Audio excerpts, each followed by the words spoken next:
Պան Պապյան, հիմա այս ԵԱՏՄ-ի ընդունածի քանակները մենք վերլուծում ենք, հիմա այս տարի 19,000 արդեն բերել են, մեզ հիմա 15,000 քվոտա են տալի, այսինքն մեր քաղաքացիները կարող են 15,000-ից օգտվեն, որովհետև այդ դեպքում նաև մաքսատուրք չեն վճարելու, բացի ավելացված արժեքի հարկից։ Այսինքն մեր այս տրամաբանության մեջ մենք 4-5,000 մեքենայի արտոնություն ենք տալի, եթե տվյալները նույնը լինեն, ինչ որ 25 թվականին այս պայդրությամբ ըստ մեր տվյալները 19,000 են ներկրված։ Հիմա մենք կարող ենք այնպես բաշխել, որպեսզի այդ քաղաքացիները, որոնք իսկապես բերելու են եւ նպատակը լինելու է մեր շրջակա միջավայրի անվտանգության ապահովումը, նաեւ կարողանան օգտվել ԵԱՏՄ-ի տված այդ հնարավորությունից առավելապես, որովհետեւ եթե դիլերներին ենք մենք հաշվարկի հիմքում դրեք նաեւ դիլերներին տալու իմաստով այս գաղափարը, էլի որ դիլերներին չտանք մի այնպիսի քանակություն, որ մեր քաղաքացիները, որոնք իսկապես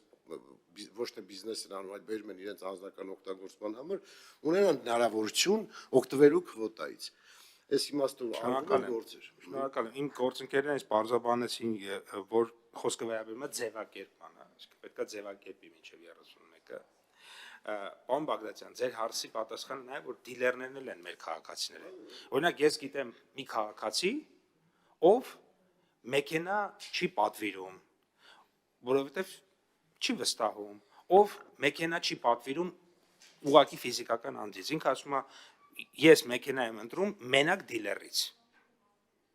որովհետև դիլերը իրեն տալիս է երաշխիք, որովհետև դիլերը իրեն տալիս է եւ այլն, այսինքն այո, դա ծառայություն է։ Հիմա դիլեր եւ կան մարդիկ Հայաստանում, որոնք որ դիլերից են առնում։ Երբ որ դիլերը 3,000-ատ ներմուծել է, նշանակում է 3,000-ատ վաճառել է։ Նշանակում է Հայաստանում կա 3,000 մարդ, որ նախընտրում է աշխատել դիլերի հետ։ Հիմա այս կոնտեքստում ես կարծում եմ, որ երբ որ մենք բաշխում ենք անում դիլերներին այսքան մնացած ֆիզիկական իրավաբանական անձանց, այս նաև այդ, որովհետև դիլերներն էլ են մեր քաղաքացիներին սպասարկում, եւ եթե դիլերների առաջարկը հետաքրքիր չլիներ ու պետքական չլիներ, չէին լինի մարդիկ, որոնք որ միայն դիլերական պայմանագրերի միջոցով եւ կգնքեին իրենց ուրեմն պայմանագրերը։ Ավելին ասեմ, կա մի մոլորություն, այդ թե տարբեր ֆիզիկական անձինք բերում են, ներողություն, տարբեր կազմակերպություններ բերում են եւ իրենք քաղաքացիների քվոտան վերցրել են։ Այդ եկել է նրանից,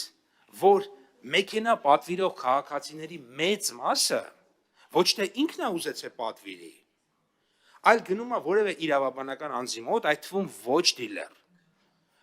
Ասում է, ես ուզում եմ այս մեքենայից, կգա կհասնի Երևան կառնեմ։ Այսինքն մեծամասամբ մարդիկ ոչ թե նստում են համակարգչի առաջ իրանց համար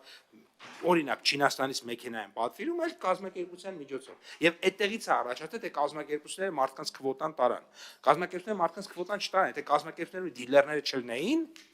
մենք մի քանի հազար մեքենա ընդամենը կարայինք ներմուծենք, ասենք 2-3,000։ Դրանից ավել մարդիկ չէին անի, որովհետև բազմաթիվ մարդիկ այդ հմտությունները չունեն, այդ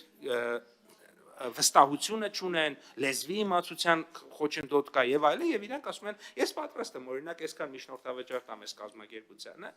որ ինքը իմ համար ներմուծի, այն մյուսն էլ ասում է, ես պատրաստ եմ մի հատ էլ ավել վճարեմ այս մյուս կազմակերպությանը, որ ինձ տա օրինակ երաշխիք։ Պարոն Պապյան, իհարկե պարզ է, որ դրանք մեր քաղաքացիներն են, պարզ է, որ շատերը լեզվական հմտություններ չունեն, դիմում են դիլերներին, բայց դրանով հանդերձ մեր հաշվարկը 25 թվականի համար ճիշտ դուրս չեկավ։ Մենք 5,000 ենք դիլերներին տվել, պարզվեց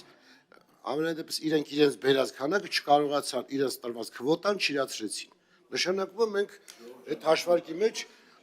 մեջ որոշակի մտածելու բան ունենք։ 90%-ով իրացրել են հիմա Հասկանալի է, հիմա մենք 90%-ով Պարոն Պապյան, հիմա մենք չվերցնենք այս անգամ էլ այդ 15,000-ի կեսը տանք դիլերներին, ելի խնդիր ունենանք։ Այսինքն իմ ասած իմաստը որն է, որ մենք դեռ չենք հաշվարկ արել, հաշվարկը անենք անես ճիշտ, որպեսզի կարողանանք նաև քաղաքացիների շահերը սպասարկեն եւ որ նաև ասում եք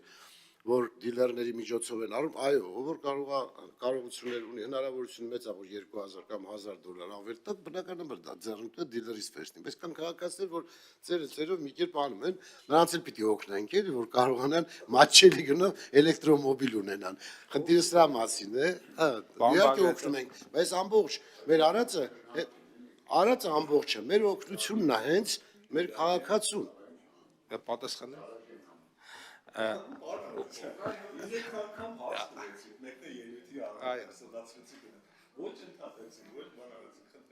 Պարոն Բագրատյան, իրականում մեր քաղաքացիների համար ենք անում։ Այս որոշումը 15000 մեքենայի։ Բայց գլուխ չկովանք, էլի, պատահական որոշում չի, հեշտ որոշում չի, սրա տակ բանակցություններ են, քայլեր են, չբացահայտեմ, այսինքն ոչ մեկ մեզ չի եկել, ոչ մեկ մեզ չէր տա,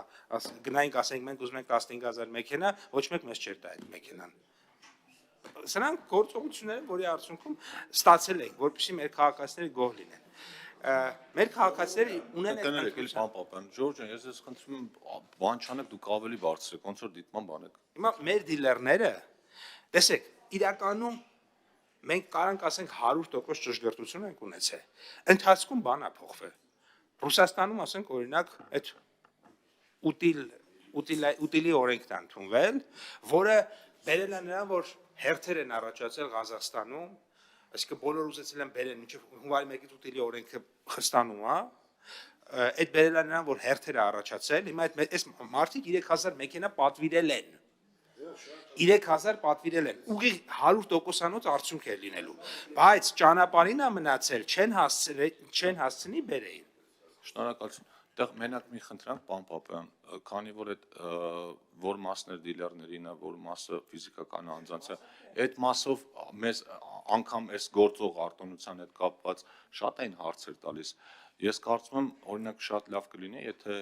էկոնոմիկայի նախարարության ձեր կայքում, օրինակ հրապարակեք, որ ընկերություններին է այդ քվոտան բաշխվել, ամեն մեկը ինչքան է բերել։ Չեմ կարծում, որ դա կոմերցիոն գաղտնիքի էլեմենտ պարունակի, որովհետև ամեն դեպքում արտոնություն է։ Եթե մարդը, խնդրեմ, եթե կարողանաք, որովհետև այդ մասով էլ որոշ շահարկումներ կային,